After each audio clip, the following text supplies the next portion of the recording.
I hope you're all having a good time, learning and understanding the nuances of the ever-evolving digital Bharat.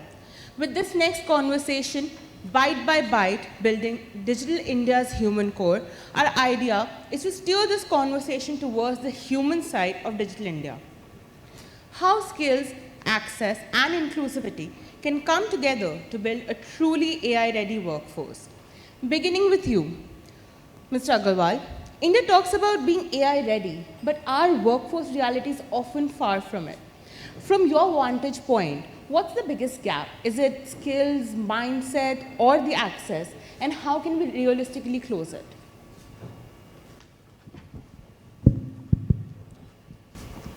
So I think the gap is there in terms of, for example, if there are 10 jobs for AI, right now there is only one person who is skilled possibly for it, right? So I think the gap is there in the skill. The people needs to be trained around it.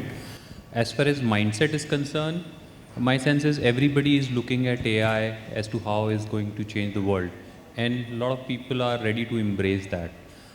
Main thing that needs to be done is how do I provide them the right skill of right training and skills, and how do I make it a continuous learning process for them, right? As far as infrastructure is concerned, again, infrastructure is there, but that's limited to the metropolitan cities and tier 1 cities. But tier 2, tier 3 and tier 4 cities are still to be penetrated deeply.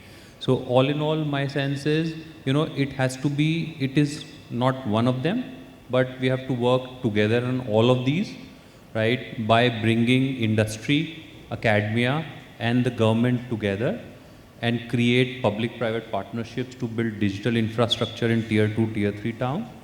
In terms of mindset, a positive reinforcement can help them continuously in terms of how they are improving on the AI side.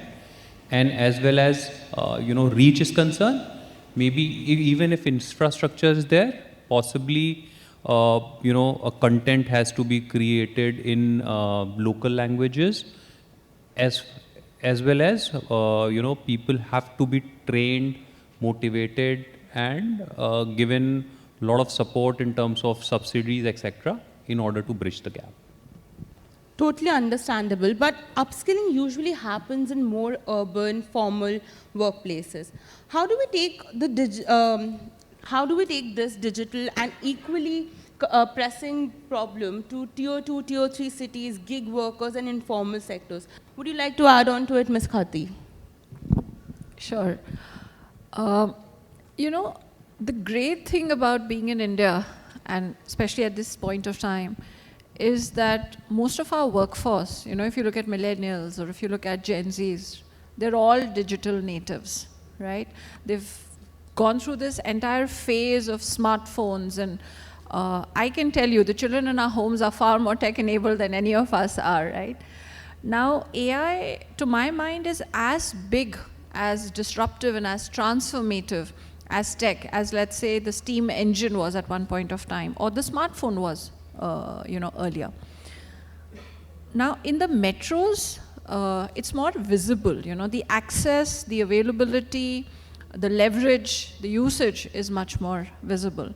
But I can tell you that a lot of our sellers at Shiprocket, for instance, come from tier 2, tier 3 cities, and that is the hotbed of activity right now in terms of business. That is where the most action seems to be happening. And my view is, if I can answer your question in two parts, we have to make AI accessible and affordable, first and foremost, right? If you go to a tool and you hit a paywall, which needs a $20 subscription, that's not going to be affordable for everybody. So I think all of us need to put our minds around how do we make that happen, right? And learning by doing is going to really crack the code. Because no matter how many videos you watch and how many books you read on AI, ultimately if India is going to be a great place to build, right, then everybody has to learn by doing it. In our company, we have a How I AI program, for instance, where all of us sit together with our own set of problems. We take a problem backwards approach, and we think of how can we multiply our organizational capability by, let's say, 10x or 20x versus thinking incrementally. And then we figure out a tool and ways of doing it. My observation is if we want to cascade this kind of learning in our smaller cities, we'll have to take a similar approach. People have to learn by doing. People have to think problem backwards rather than tool first. Perfect. But digital literacy is often treated as an optional training, right? Should it be now positioned as a core competency, much like basic reading and writing? If so, how do you think that we should embed it in our schools and workplaces? Ms. Pande, I would like you to chip in on this. Yeah. No, thank you. And it's a wonderful topic we're discussing today. In fact, coincidentally, I was talking to somebody from a very large organization which is doing AI transformation. And the person leading it is the Chief Technology Officer. And I totally disagree with that thought, because AI has nothing to do with the Chief Technology Officer. It's a business reality, and it is something which everyone across the country and the globe need to adapt. So to answer your very specific question, I think AI training has to start as early as in school. And I think that the younger generation is far more open. They are far more free in the way they think. Their ability to adapt to AI is highly more probable than the older generations. I totally agree with her. AI is all about learning by doing.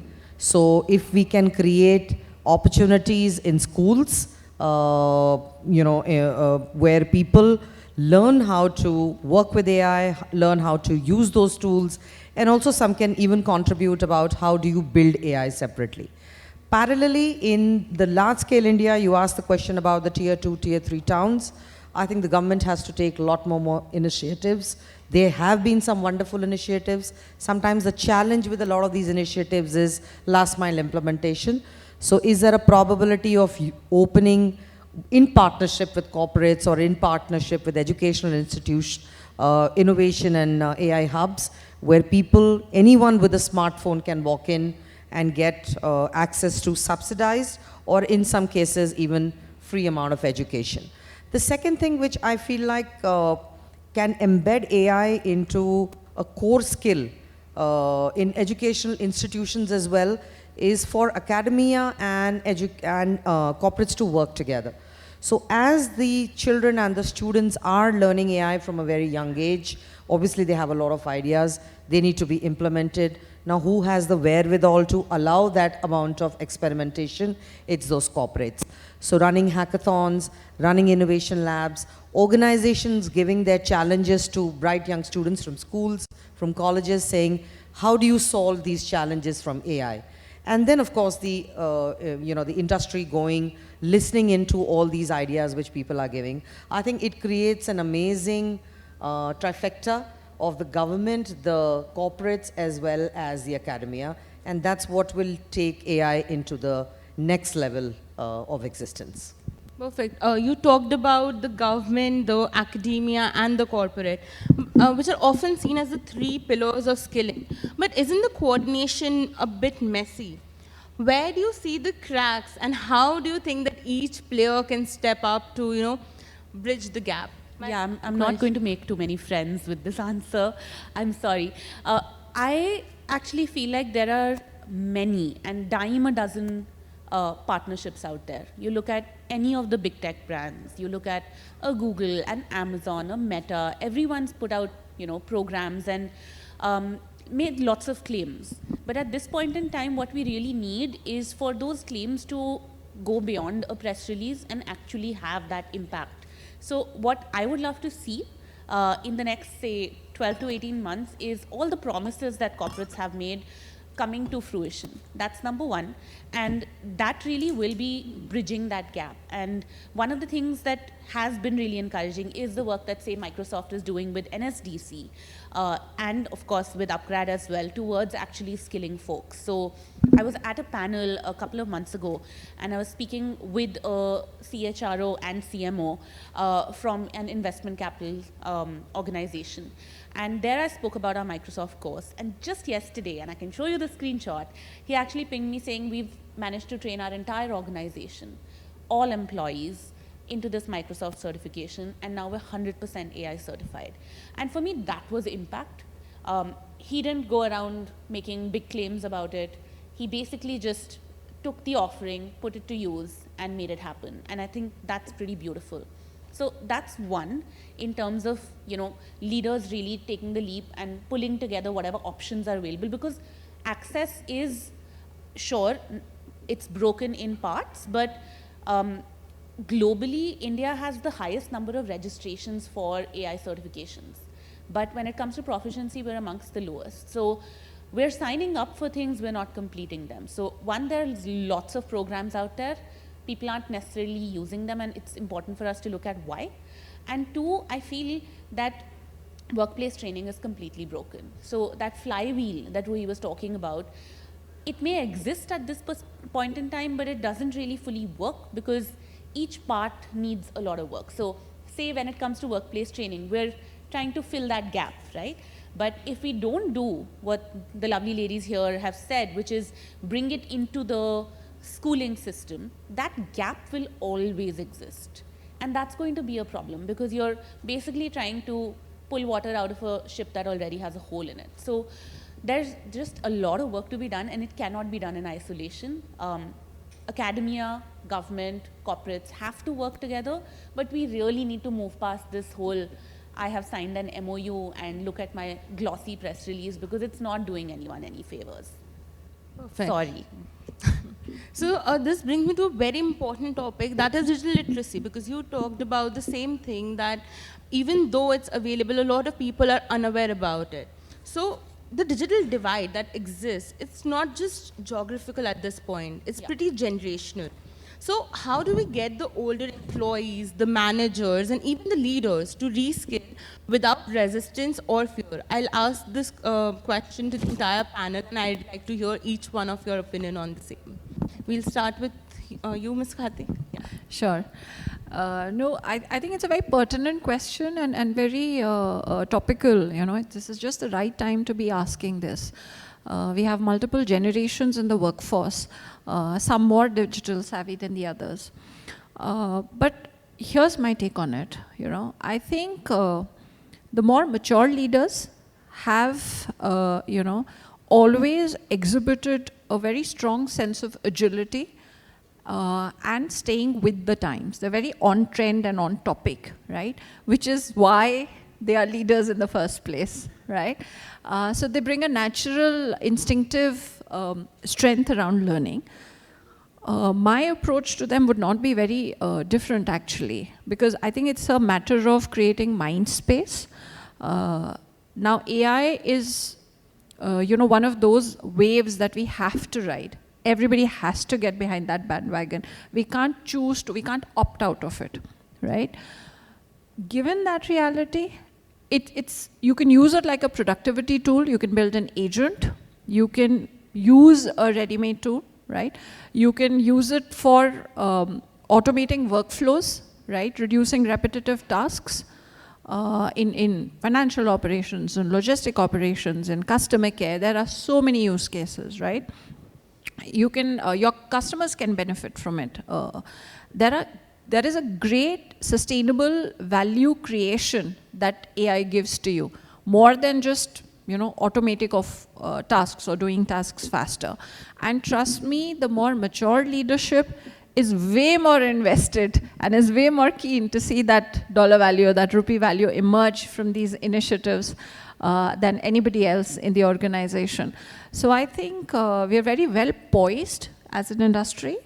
But yes, access, affordability, some of and some of the learning you know, companies here, I think, are doing a phenomenal job of being really the pioneers and front runners of ensuring that we are kind of cross-pollinating a lot of learning and embedding, a lot of knowledge and real skills around AI. So thank you guys, but I think the industry has to take this onus of ensuring that we are at the cutting edge of AI for India, and we really lead the charge. So I think 30 years back, approximately 30 years back, when the desktops, computers, and laptop came, everybody said this is not going to work. Humans will be replaced with laptops and etc. Right? Same transformation kind of thing is happening right now as well. And my sense is, older the generation, the more reluctant they are to take up new AI thing. But I think a good way is to do a two-pronged approach. One is quantitative and second is qualitative, right? We often say in corporates that the more you look at the numbers, the more they grow, right? So, defining some kind of matrices around it, that, what kind of contribution to your work AI is doing, how much you have been able to adapt to AI, what is the kind of productivity you have improved using AI, etc. If these kind of matrices are created in an organization, top down, right, and obviously some kind of matrices around cost saving due to AI for leadership, that will help drive things within an organization. Apart from that, some qualitative things will also help. For example, making sort of an upskilling and reskilling a trend in an organization, right? Earlier, the technology or things used to change maybe a decade or 2 decades. Now, what will happen slowly, the evolution would be much faster. We'll see changes happening every 1 year, every 6 months, maybe every month, as we go into next decade, right? So, upskilling and reskilling has to become a norm in an organization. For that, some kind of motivation, incentivization, etc. should be given in an organization. So for example, today we say, best performer award in an organization, maybe best AI champion, maybe, productivity champion using an AI, those kind of awards, recognitions, etc. can help. Positive reinforcement by talking about AI can also help these leaders. So I think these two-pronged strategy can really help all the generations drive, AI transformation within an organization. No, thank you. I think that's a very relevant question. And I've seen that a lot of times, the openness to change is a huge challenge. And not so much in the younger generations, but definitely as the age goes up, the resistance to change. It comes out of insecurity. People feel now AI is going to replace my worth. May not replace exactly the job, but, am I really, can people be more dependent on me than being dependent on a technology? And we've seen that time and time again. I'll give you a very small example. One of the companies I lead HR for is a leading transmission player. So we lay the transmission lines, which is why the lights in this room are on. And traditionally, it's done by workers. And a technology has been recently introduced, huge resistance within the organization, but it was pushed through, where that job is now done by a drone. It's doing it at height, and the drone is stringing the wire, and it's amazing to watch. So cutting down the requirement of man hours almost by, I would say, 3/4. Similar is AI. So I want to introduce now AI as in the process of selection in the organization. And I'm having dialogues with our leaders every single day. I don't only believe that it will lead to faster decision making. I also feel AI doesn't carry biases. It'll lead to much better selection. But there is always a resistance, and that has to be tackled, like he said, in multiple ways. Identifying who are these green balls, who are early adapters, showcasing them, recognizing them, constantly publishing what are the metrics, which are hard as well as soft in nature, and constantly creating this environment where people are coming, giving ideas, what can be done by AI, which was taking humans maybe 3 days to do. Presentations are created in 2 minutes. My son's, I'm very nervous because it's very close to their exam, and they're creating presentations in like 5 minutes. And I've seen teams taking like 1 to 2 days only in making a presentation. Now that obviously creates nervousness in people, that, what I was taking 2 days to do is now only a 5-minute job. But I think we have to reassure them to say that, what you are valued for is the kind of knowledge you bring on to the table. But how you combine your gray matter along with what technology has to offer is the best solution. And give them the kind of psychological safety, I think that those would be some answers to people adapting it. So at upGrad, we are in the business of people. So very regularly, every quarter, we go in and speak to at least, say, about 10 to 12,000 folks to understand what India's workforce really wants. And when it comes to generational preferences, one of the very interesting things that we learned recently was that each generation, while no one's saying that AI is optional, I think everyone's aligned on the fact that, hey, we've got to, pull up our socks, be ready for what's already here, not just coming. But each generation wants to learn differently. They absorb differently. And I think that in addition to all the great suggestions that have been made here, one of the shifts that is needed in workforce training and learning is organizations adapting to those preferences and needs, really. So it's not just about one size fits all. It's about seeing how Gen Z are perhaps looking at asynchronous learning. But at the same time, they don't want to put in hours outside of their job. They want to learn on the job. Whereas, say, folks in maybe their late 50s and 60s specifically want dedicated facilitator-led sessions. They don't want to be left alone with a video and told that, okay, now you watch this and there's going to be a quiz and AI bot is going to answer and grade your question as well, and then you get a certificate and you're done. So those generational preferences being baked into how we actually approach learning in whether it's corporates or it's any, I guess, even higher education for that matter, because now it's not like one age group at higher education levels as well. I think that's where the real change is going to happen. And then based on that, all of these incentives, all of this positive reinforcement will really make a difference, because you're starting by meeting them halfway. And I think that's what we are going to really need to do moving forward in organizations. While all of you reiterated a very similar fact that reskilling and upskilling is needed, there's always this thing that, even though reskilling and upskilling might pass or progress in training, but often it fails in employability. So how would you say that industry-academia partnerships can be restructured so that even after, getting reskilled and upskilled and being trained with all the industry-needed technologies, how can people be assured that they will be employed post that? Job guarantees don't, it doesn't really work that way.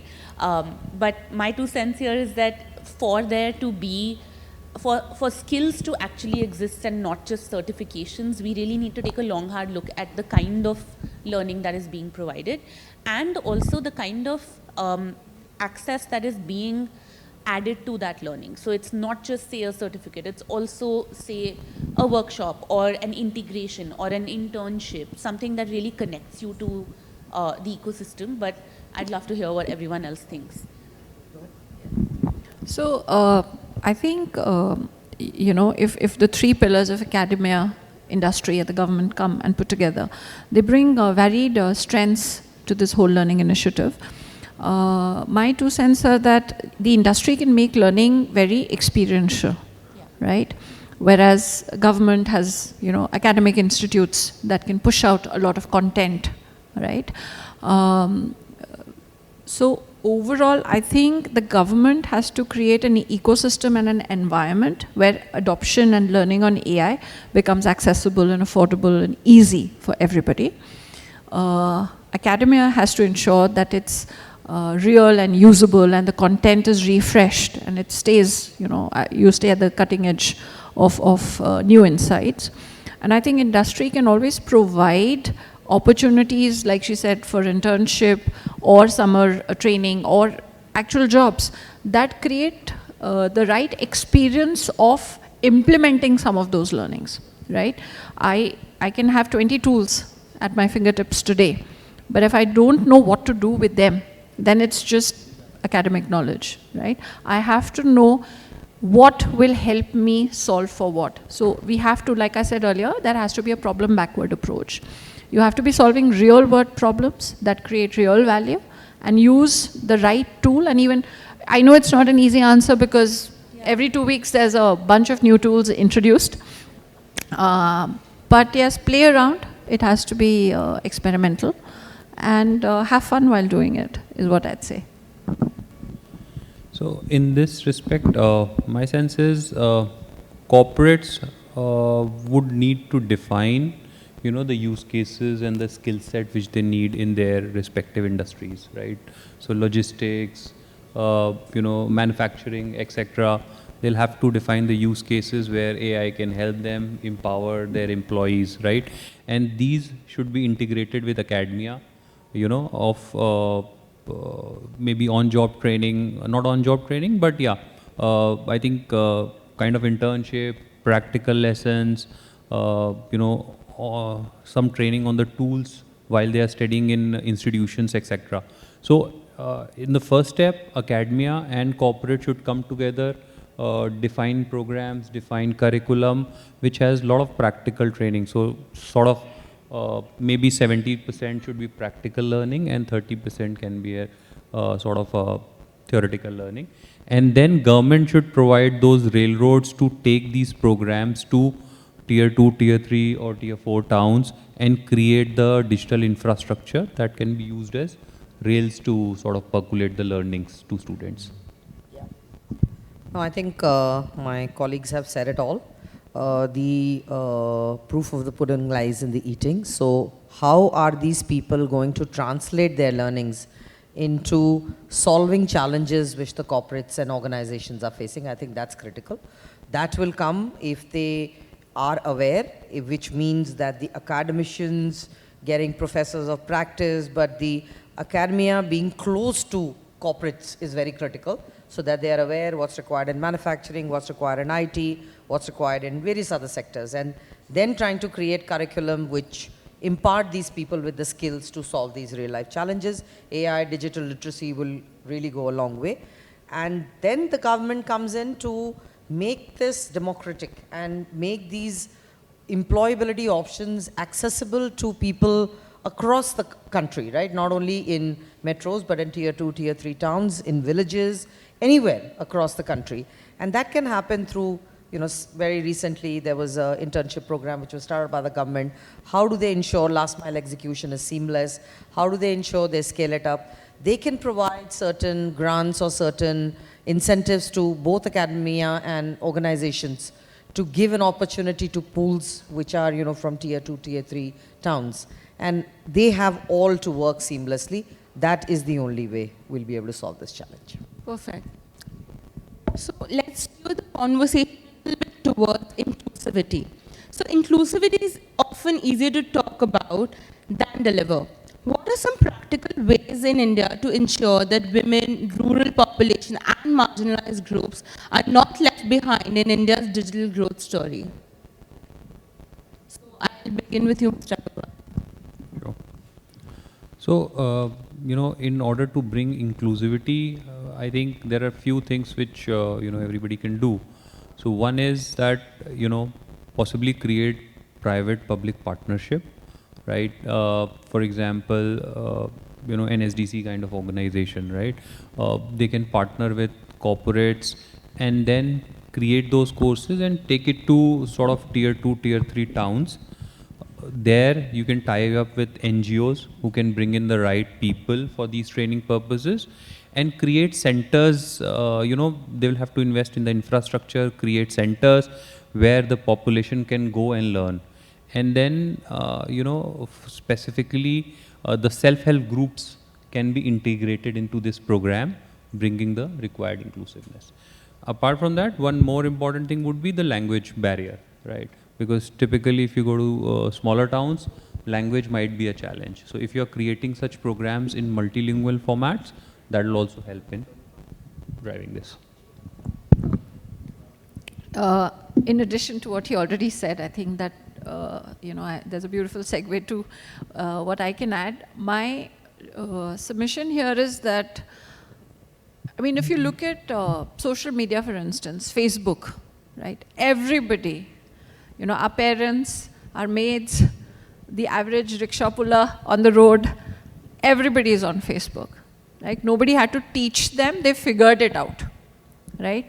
My mother is on Amazon and shopping, right? Or they're on Blinkit or Milk Basket, or I'm not promoting these brands, but please understand the concept here, right? My sense is that we didn't have to do too much for the larger populace, and older populace, or tier 2, tier 3, older citizens or women, to get onto Facebook, right? It just happened because their friends were doing it. There was peer influence. It was available. It was accessible. It was easy. The children in the family introduced them to it. And it was a very natural phenomena how it grew, right? My sense is if we can make AI learning as natural and as need-based, it has to solve for something in their real, day-to-day life. If we can hit that sweet spot of defining that learning or that urge to kind of understand where to use AI. Because AI is a very, very broad-based word. It can mean a lot of things to a lot of people, right?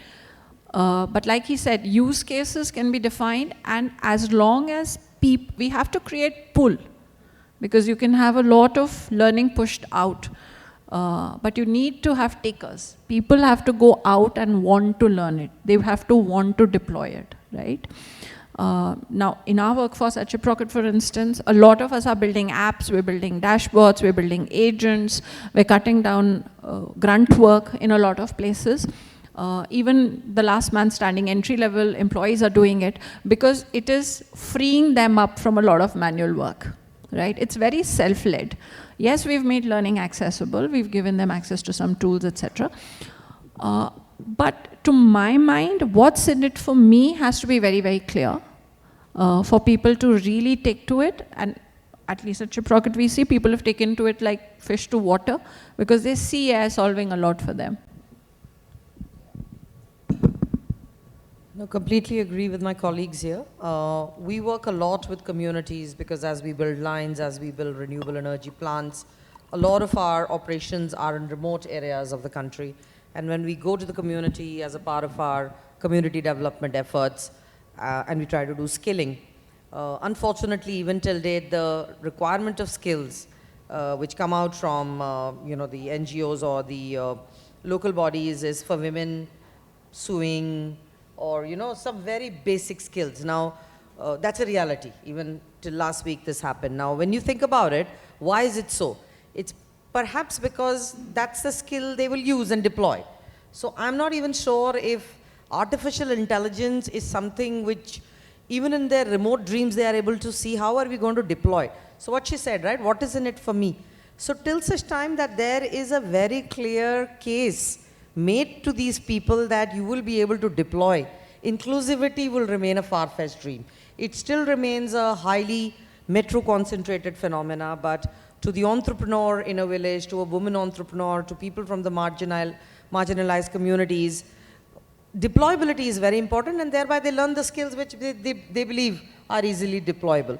The day we are able to make a shift, and she's right, they have access to smartphones, self-learning on Facebook, how are they using these apps? They can also use AI. But I think the day that case in point is made that I'm going to be able to deploy this is when they will also start taking a very active interest in learning. I think that dream is still very far off in my view. Slightly different perspective here. I think that the role industry and government will play in cutting through that inclusion challenge is going to be very significant. And we've already seen some positive changes because of direct intervention.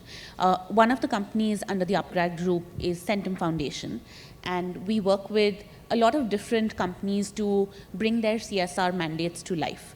I'll give you a couple of examples. And this is not tech right now. We have tech examples, but this one's close to my heart. Last year, we worked in Ajmer in Rajasthan to help women actually get licenses to drive tractors. And when you watch that project film and you look at the reports, you realize that it wasn't just a matter of showing up one fine day with a big tractor and saying, let's teach you how to drive this tractor. No, it took a lot of collaboration with the sarpanch.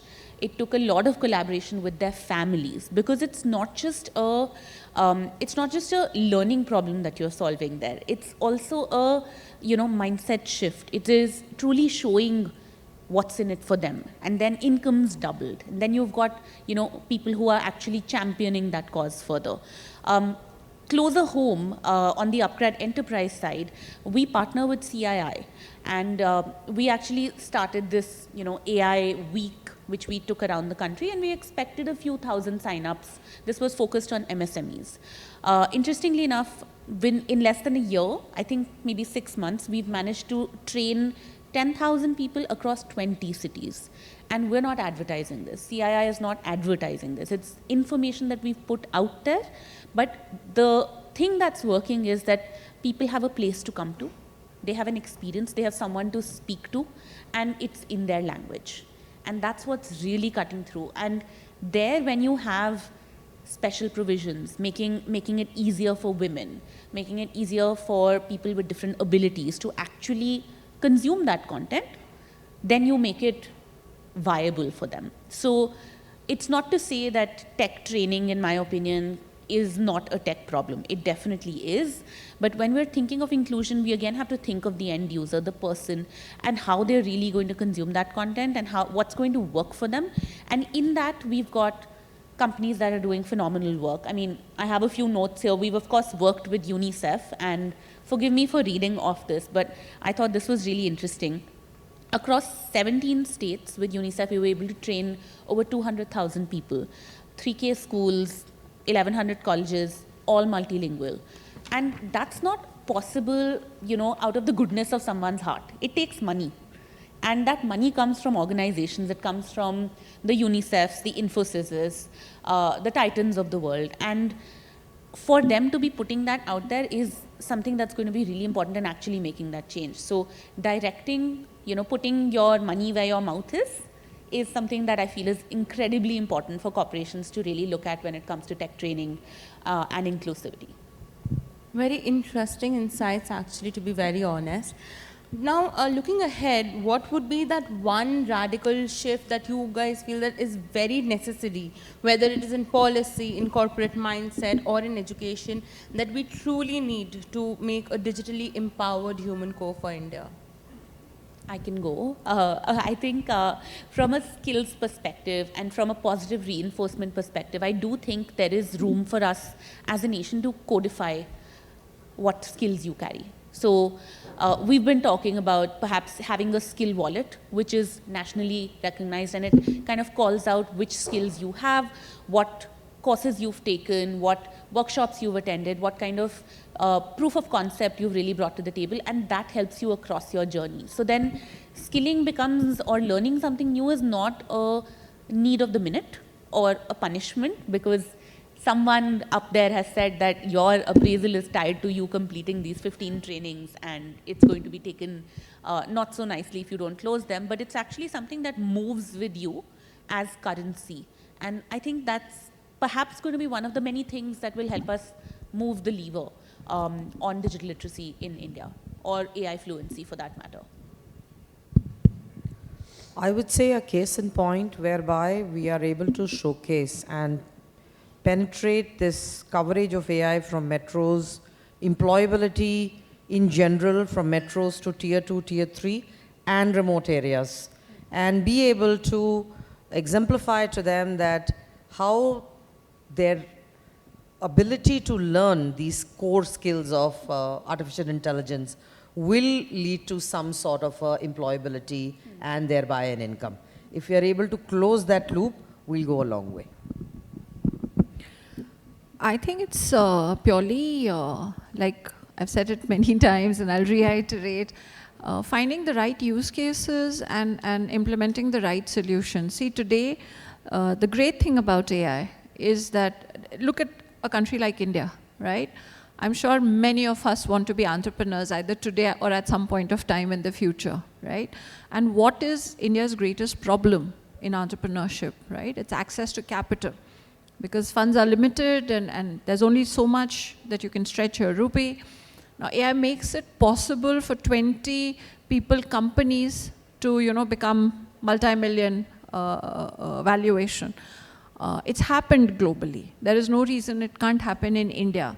So even in a limited capital access ecosystem or a resource-constrained environment, AI can free all of us to do much more with much less.